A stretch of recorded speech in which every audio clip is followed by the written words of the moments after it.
Irkoutsk, une ville de Sibérie à 60 km du lac Baïkal. C'est le mois de février et je me tiens au seuil de mon rêve. Je me suis juré de me retirer au fond des bois avant mes 40 ans et d'y expérimenter une existence resserrée autour de quelques besoins vitaux. Des gens désirent changer le monde, moi je veux simplement faire la révolution en moi.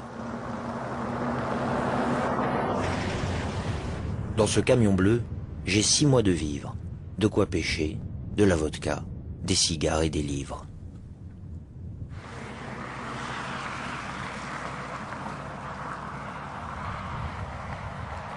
Le Baïkal. Débarrassons-nous tout de suite des statistiques de la démesure.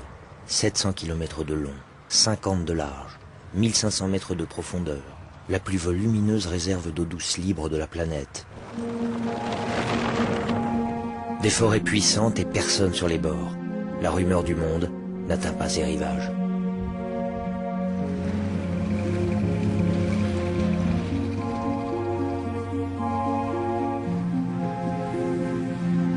L'hiver, 1 mètre de glace recouvre la surface.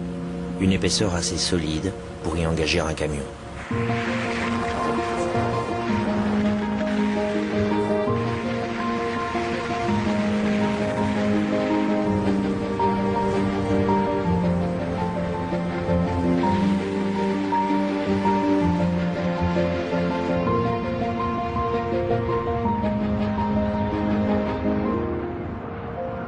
Pendant 3 jours, nous glissons vers le nord. Vais-je trouver ici ce que j'ai cherché en 20 ans de voyage? Une raison d'être? Il me semble m'enfoncer dans le néant.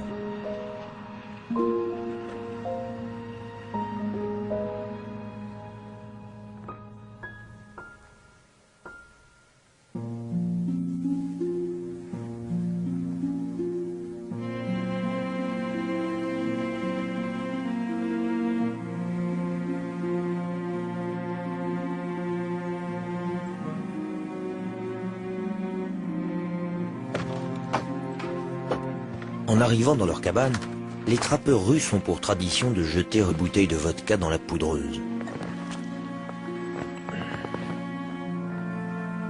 À la fonte des neiges, les goulots annonceront le printemps mieux que d'elle. C'est surtout le moyen d'éviter de tout boire tout de suite. Pas de route, pas de voisins, la ville à 500 km. Je vais enfin savoir si j'ai une vie intérieure.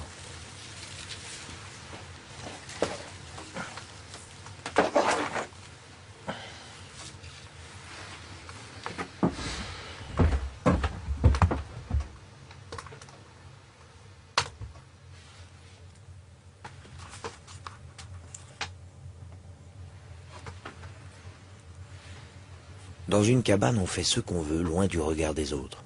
Liberté est dangereuse. Pour ne pas virer fou, l'ermite doit se discipliner. Chaque jour, rythme immuable. Le matin, j'écris, je lis et me tiens bien tranquille à fumer doucement.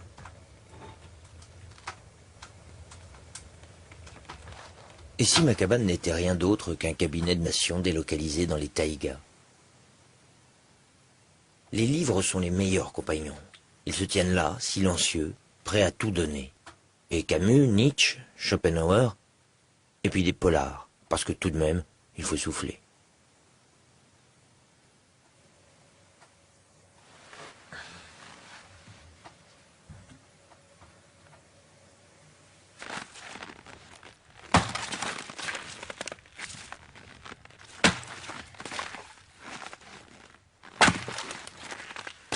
L'après-midi, ce sont les gestes nécessaires à la survie.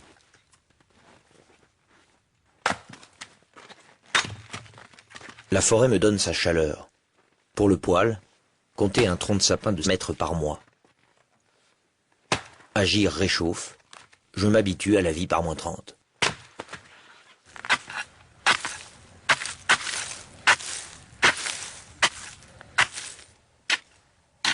Il faut plus d'1 heure pour atteindre l'eau. Je suis venu ici battre l'heure du temps, à coups de hache, à coups de pique.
À 100 mètres de la cabane, les premiers occupants ont construit un banya, version russe du sauna.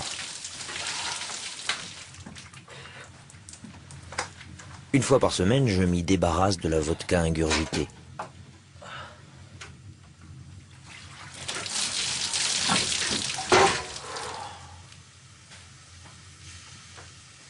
Le banya ressemble à la vie en Russie. 80 degrés dedans, moins 20 dehors. La douceur n'est pas de ce monde-là.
Pour rompre la solitude, je m'imagine dîner à distance avec des amis que je convie en pensée.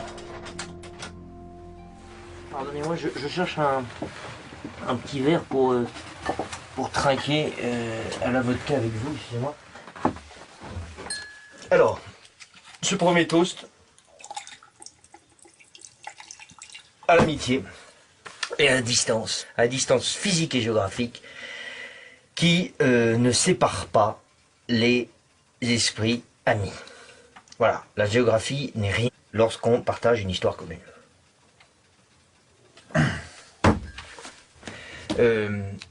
Michel Tournier est mon écrivain préféré, mais je n'avais pas lu Vendredi. Et j'ai profité de ce séjour dans la cabane pour le lire. Et je veux dire que c'est vraiment un roman, mais extraordinaire, c'est un roman. Et il y a surtout quelque chose de superbe, c'est que tout à coup, c'est le roman de la métamorphose en fait. Robinson est dans sa cabane, au début il essaie de faire de l'île sur laquelle il a échoué le monde qu'il a quitté. Il essaye de l'administrer, il essaye de la coloniser, il essaye d'en faire un terrain d'agriculture, d'élevage, de production. Et puis peu à peu, il va se métamorphoser. Et c'est là où ce livre m'a tellement touché, c'est que moi aussi je suis dans une tentative de métamorphose. En fait, il faut essayer au cours de sa vie de perdre sa mue, comme font les serpents, comme font les araignées. Et on est tellement crispé, on est tellement sûr de soi, on est tellement ancré dans une certitude et on est tellement surtout arrêté dans une personnalité une fois qu'on l'a acquise, que c'en est dramatique. Et des choses comme celle de la cabane ou comme celle de l'échouage sur une île déserte vous permettent ces métamorphoses. C'est magnifique et il finira par avoir une conversation amoureuse avec la terre, une conversation poétique avec le soleil, une conversation philosophique avec la nature.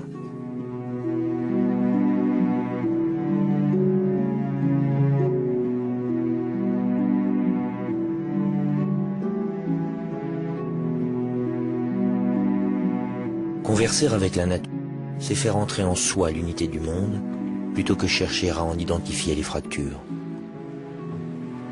C'est saluer toutes les manifestations du cosmos, du soleil levant à l'oiseau du matin.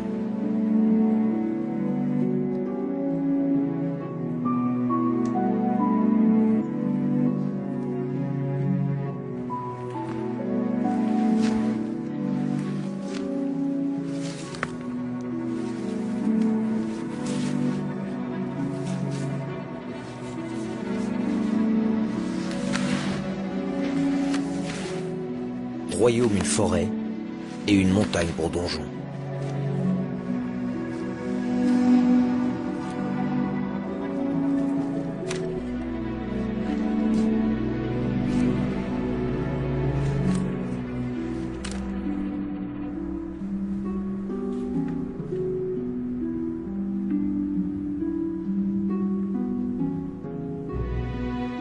La solitude, c'est aussi ce que perdent les autres à naître au moment où la beauté se manifeste.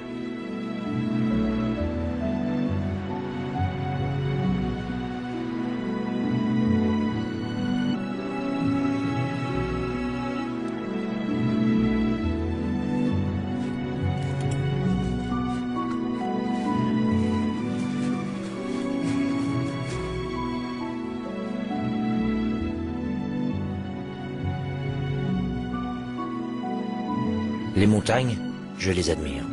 Elles gisent, indifférentes, elles se contentent d'être. Il suffit de s'asseoir et de contempler le poème.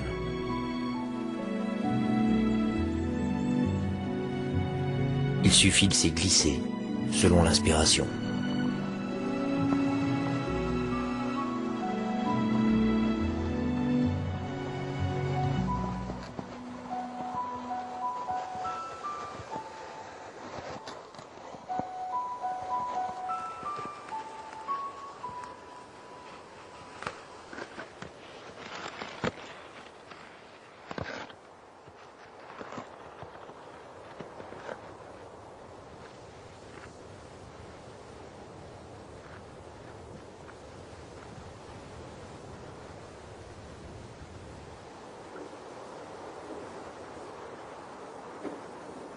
La glace vit. Les failles tressent dans le corps gelé, feuilletage électrique dont le courant se propage nerveusement.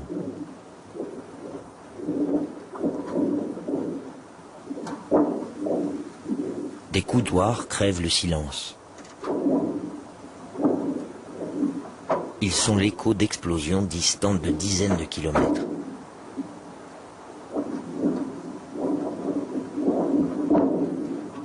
Ces craquements me tiennent compagnie. La nuit, ils me réveillent. Le jour, ils rythment les heures.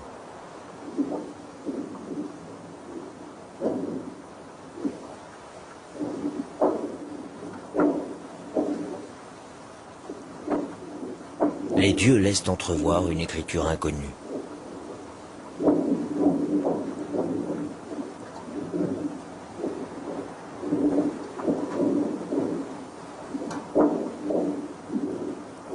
Dans 3 mois, la chaleur emportera ça. La glace est un testament destiné à l'oubli.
Un matin, pris de nostalgie, je descends vers le sud pour boire un verre avec des amis qui vivent à 60 km de chez moi.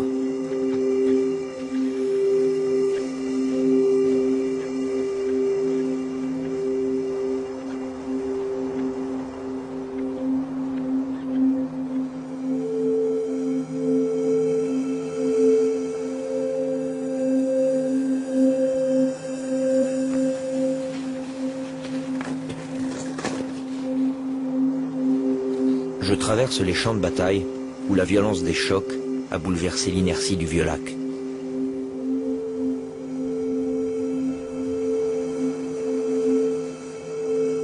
La banquise compressée sème le chaos sur la table gelée. La fonte remettra bon ordre à ce tumulte.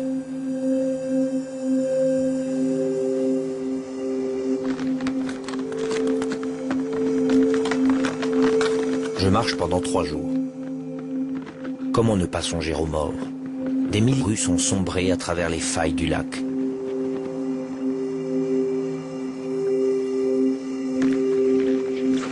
Les âmes des noyés peinent à regagner le ciel malgré le couvercle.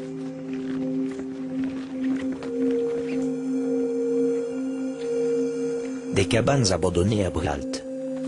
Des dissidents s'y réfugièrent à l'époque soviétique. Je me demande si leurs fantômes ont survécu au froid.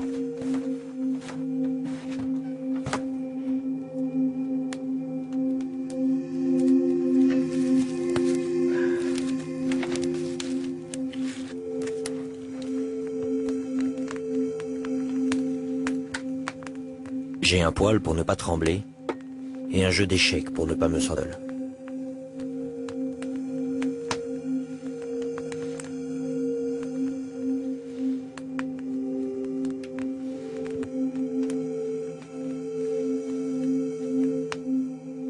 Ce soir, malgré une charge héroïque des fous, ce sont les Blancs qui perdent.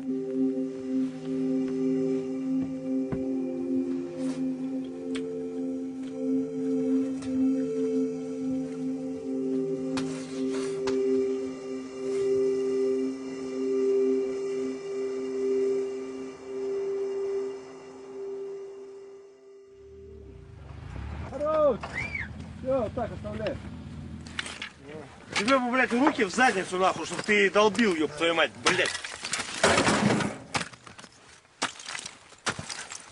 Ты ёбаный.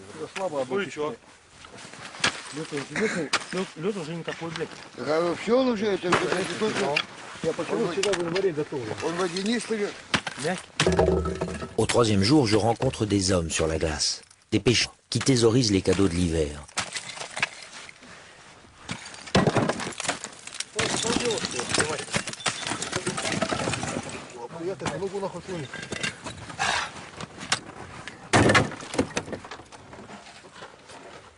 Cet été, on conservera la viande dans ce fort. La glace est plus précieuse que l'or.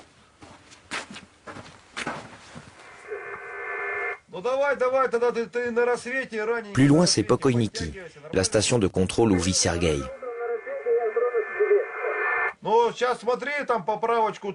Avec sa femme Natacha, il habite depuis 20 ans sur ces rives. Elle est biologiste et lui garde la réserve naturelle. Je les ai rencontrés lors de précédents séjours. Ils m'ont inspiré l'idée de l'ermitage. У меня с детства мечта была жить в домике на берегу моря или речки, в лесу, где поменьше людей. То есть это мечта у меня с детства. У меня тоже мечта с детства жить быть с природой рядом всегда, то есть среди природы. Я это не представляла, что вот я буду так. Но я просто знала, это не город будет, что это будет природа и я. То есть, а как это будет, я даже не представляла. Вот оно так сложилось, жизнь так сложилась, и я только этому... Если жить отшельниками круглый год, допустим, но это не мое. И, честно говоря, это для человека это ненормально. Я знаю, много людей годами живут в одиночестве. Это сказывается на психике однозначно. А я еще забыл добавить самое главное, конечно, я мог жить на природе без красивой, приятной жены. Вот. То есть я была некрасивой, ты бы не смог здесь жить. Душевно. Да. Что ты прям сразу так это? Ну это тоже как Нет, бы не мы лишнее. двинка, это точно. То есть...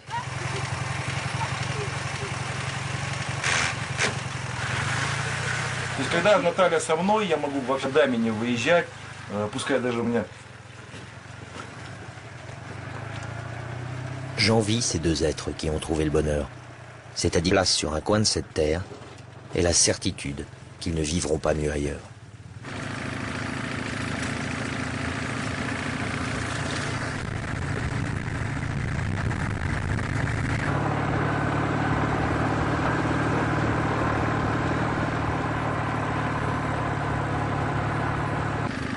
À quelques kilomètres de chez Sergueï, la station météorologique de Solnitchnaya. Elle n'a plus le lustre de l'époque soviétique, mais elle abrite une âme nommée Lena.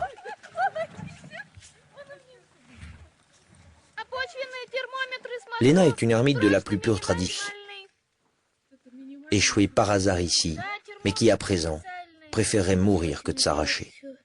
Мы закрываем специально, вот, чтобы у нас не нагревалось ничего здесь. Ну, в 2 должна передавать, а так как я сейчас одна работаю, они разрешили днем не передавать. Потому что им столько денег мне не заплатить тогда. То есть утром и вечером, да? Ага. Ну так ты должна еще и ночью ходить. А я ночные. Ну иди, он уже здесь не пролазит.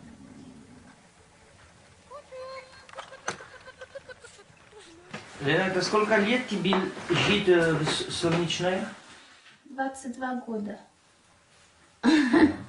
Было 17,5 лет. Студенты. Да.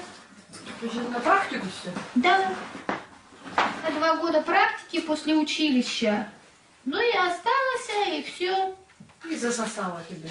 Ага, Пучину. не говори. Город нет. Нет, город нет. Город я вот выезжаю только на 2 месяца, на 2 недели в отпуск, и мне города вот так хватает. Почему? Ну, потому что приезжаю, а все вкусненькая охота, ну, там что-то из одежды, что-то того купишь-то, и деньги быстро тратятся. Там куда-нибудь сходить, там, и все, и больше ничего, и меня сразу домой тянет сюда. Вот, и это, ноги сильно отбивают. Здесь по земле ходишь, а там и жарко, все какие-то люди злые, там, я не знаю. И я уж привыкла, буквально вот, на сколько месяц выезжала, вот, быстрее, быстрее домой, быстрее домой. En russe, pour dire qu'un ange passe, il existe une expression moins céleste. Мент родился. Тишина. Тишина, ну. 8 пошла на срок. Смотрю, коровы бегут. Ну, думаю, что это они? Обратно, думаю, бык гоняет. Зашла, ленточку положила, вернулась.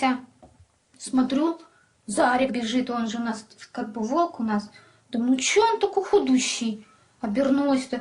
Зарик-то вот он, ё-моё, волк. Эти-то пробежали, я навстречу. Пока Палыч орал, он оружие там это, как его, искал, ну я камень взяла, который побольше, и иду навстречу. Он тоже мне навстречу-то идет, скалится, видно, что уже вплотную. И я давай камни в него кидать, кидаю. Толиком стыдно стало, развернулись они, и за мной тоже на это корову вместе с быком. И я тут уже смотрю, он стал отходить, а волк-то скалится и как бы зовет за собой. Ну, я тут уже за ним бегу, давай в него камни кидать, там уже осмелела тут за мной. Конечно, там с тобой бык идет. Бык такой здоровый идет. Сегодня я встречал девушка, которая нападает волками. Это главный герой.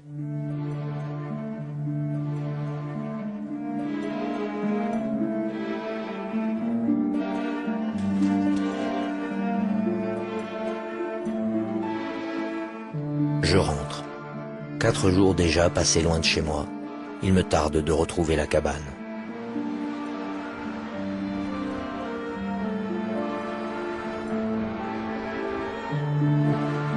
À la fin d'avril, la neige fond et le ciel se tourmente. Et moi, je poursuis seul ma traversée du temps dans mon vaisseau de bois.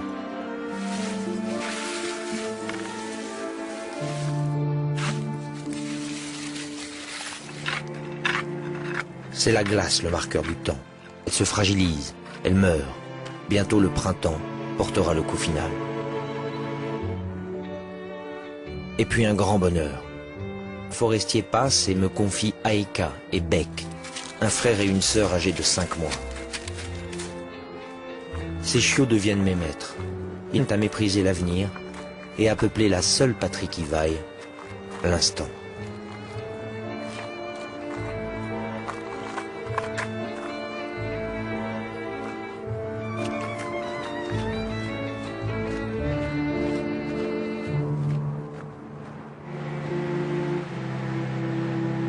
Le 22 mai, à 5 heures du soir, c'est la débâcle.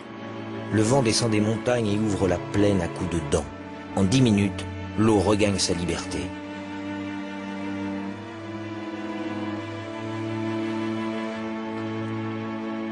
Plus ne sera comme avant.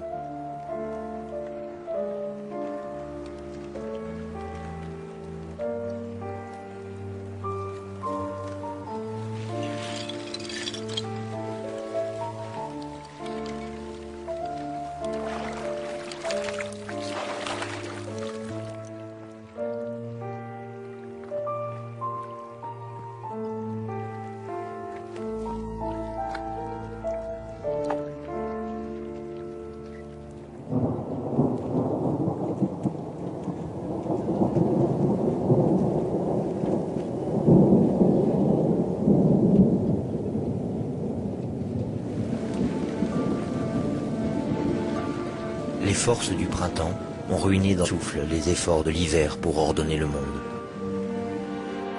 Le lac souffre et ne sait pas qu'il y a des hommes à son chevet.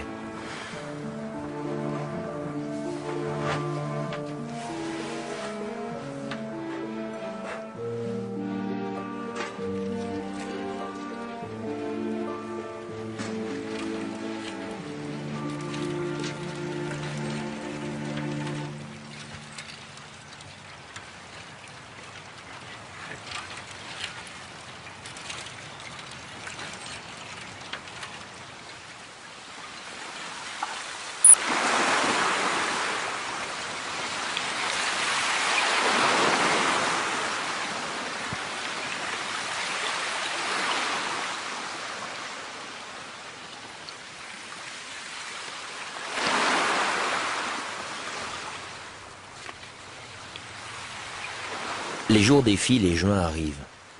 Autrefois, je me demandais ce que le temps avait à se reprocher pour s'enfuir si vite.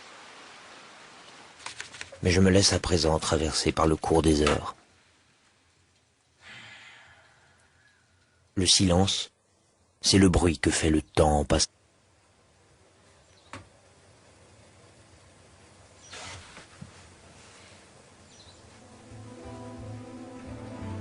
Je rêve d'écrire un livre que j'intitulerai La perte du temps recherché.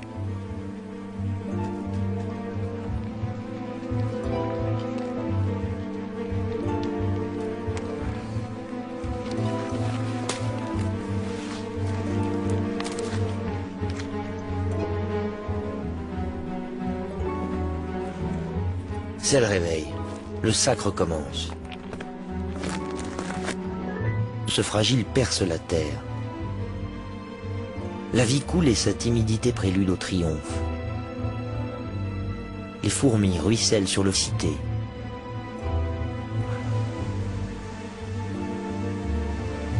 Et les versants se strient de coulées vives, pressées comme des filles de Rolac.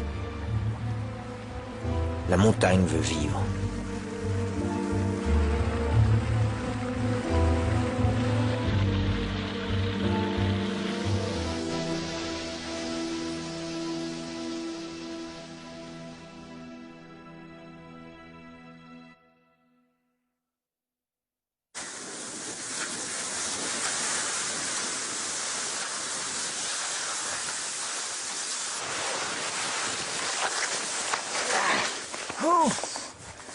Oh, c'est bien démerdé.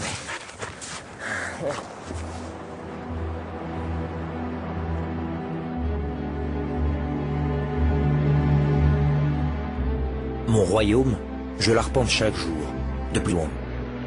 Je n'ai pas l'ambition de le connaître, mais de m'y fondre.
La cabane, c'est le laboratoire, le lieu où les visions de la nature se métamorphosent en pages d'écriture. Pour cette alchimie, faut des yeux, de l'encre, de la fumée et de l'alcool.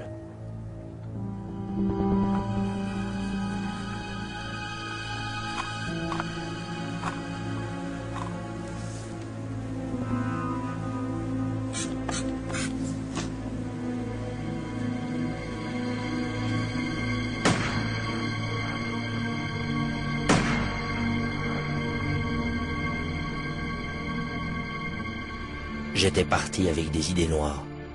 Mais le nihilisme ne résiste pas à l'énergie d'un printemps au Baïkal.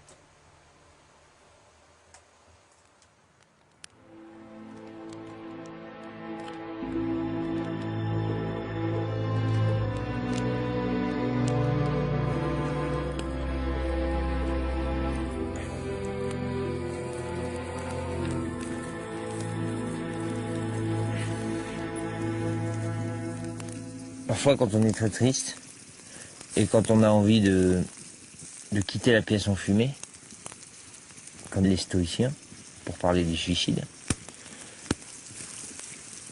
bizarrement,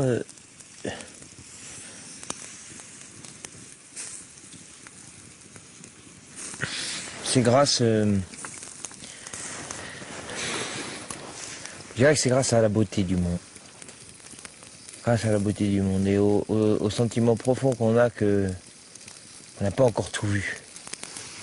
Qu'il en reste encore beaucoup et que la moisson n'est pas terminée. Et ça, je pense que c'est une idée extrêmement consolante. Car c'est une question sur la consolation, en fait. Qu'est-ce qui console? Qu'est-ce qui est une vraie consolation? Eh bien, premièrement, le fait de se dire que le monde est encore très grand et que, à cause de la petitesse de la foulée du pas humain, on n'aura jamais le sentiment d'avoir fait le tour. Et puis deuxièmement, je pense que c'est une question qui vient d'un temps où je n'avais pas encore simplifié ma vie. Mais cette retraite en cabane m'a permis de simplifier ma vie et de cesser de me poser des questions pareilles.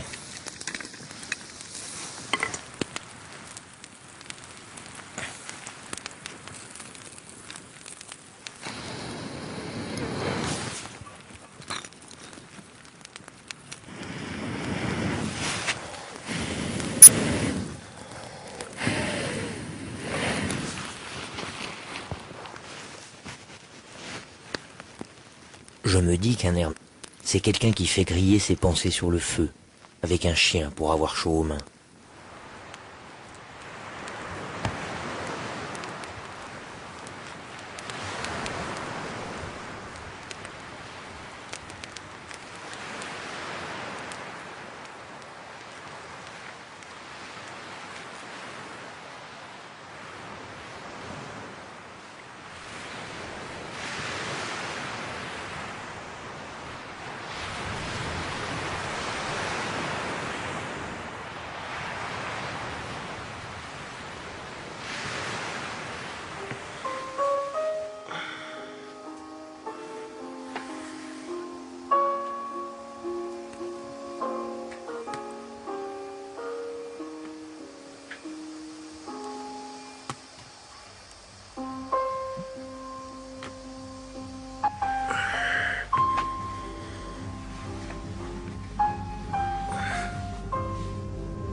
Jusqu'ici, j'avais vécu en enragé. Je demandais au kilomètre de calmer ma fièvre. Je rêvais de mourir d'avancée. Pour cela, il y a des années, j'avais traversé l'Eurasie, du nord au sud, à marche forcée.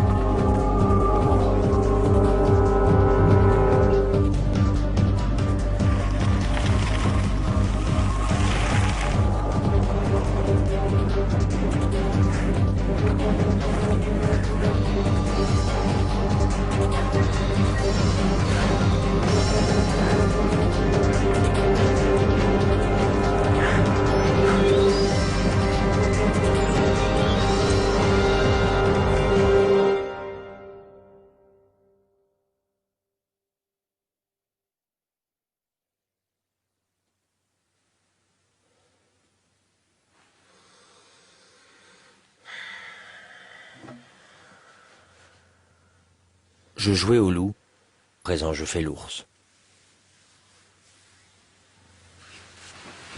Aujourd'hui, je demande à l'immobilité de me donner ce que l'élément de l'espace ne m'offrait plus, la paix.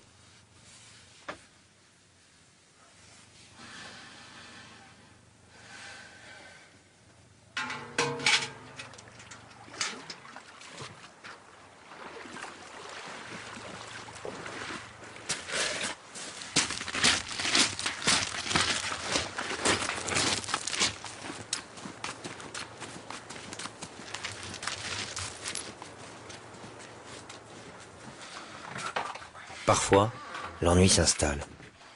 L'ennui, c'est le sang qui coule de la blessure du temps. Pour vaincre l'ennui, il suffit d'accueillir ce qui advient et de se méfier de l'espoir. Ne rien attendre, mais considérer chaque instant fait.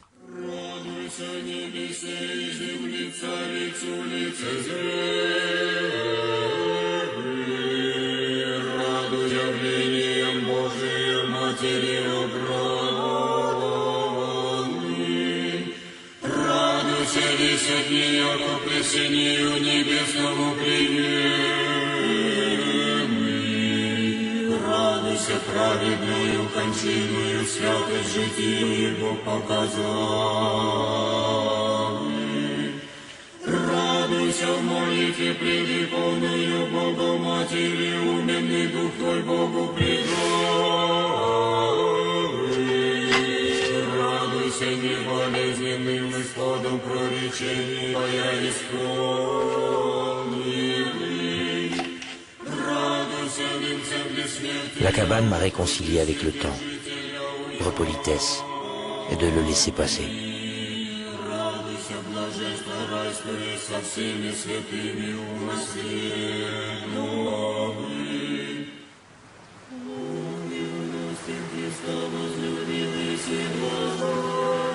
La pêche, c'est le ultime avec l'acceptation. On jette la ligne, au bout de la tente il y aura peut-être un poisson, et s'il n'y a rien, tant pis.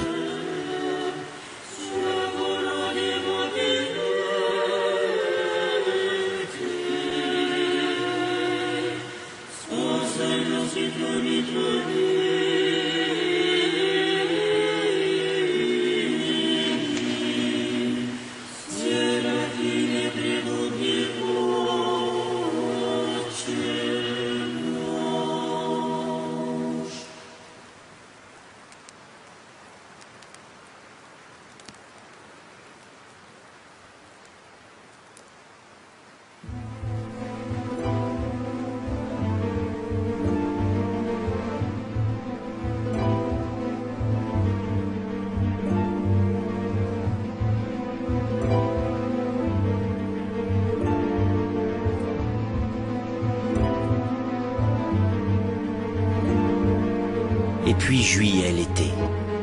Des escadres reviennent du sud de la Chine. Le Baïkal est la vasque des amours avides. Partout des fiançailles. La nature à l'homme ne pense pas qu'elle a tout son temps. Il y a des éphémères depuis l'éternité.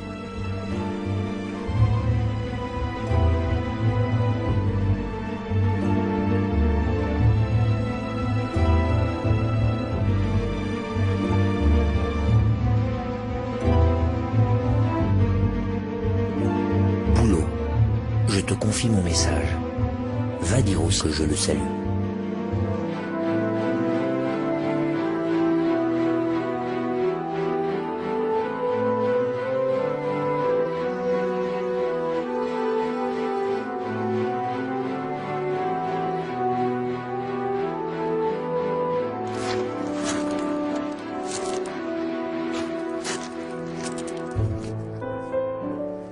Je n'aime pas beaucoup laisser de traces derrière moi, mais je veux mes quelques phrases.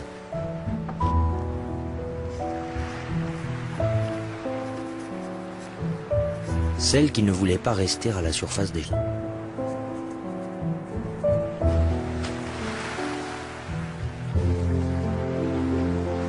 Celle qui voulait une vie riche en sentiments.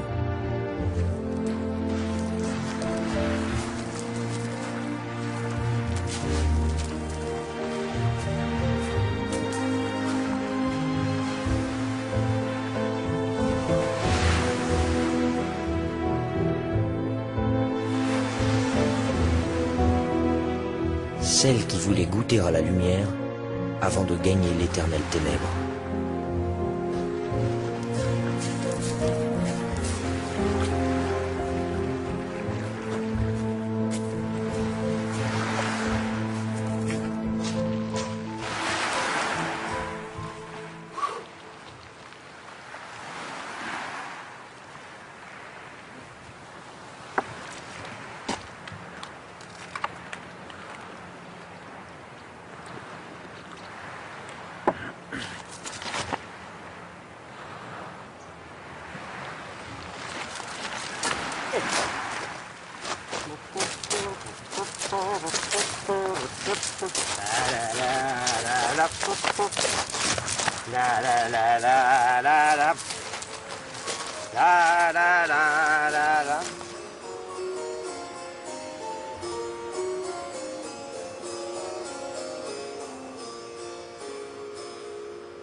Et puis un jour, il faut rentrer. Je vais laisser Raika et Beck à la gare Specteur. Je suis arrivé ici en ignorant si je resterais. Je repars en sachant que je reviendrai.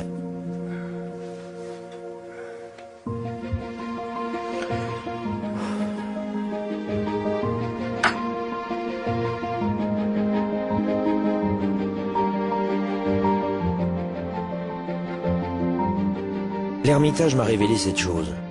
Dans la vie, il suffit de demander au génie d'un lieu de vous aider à apprivoiser le temps.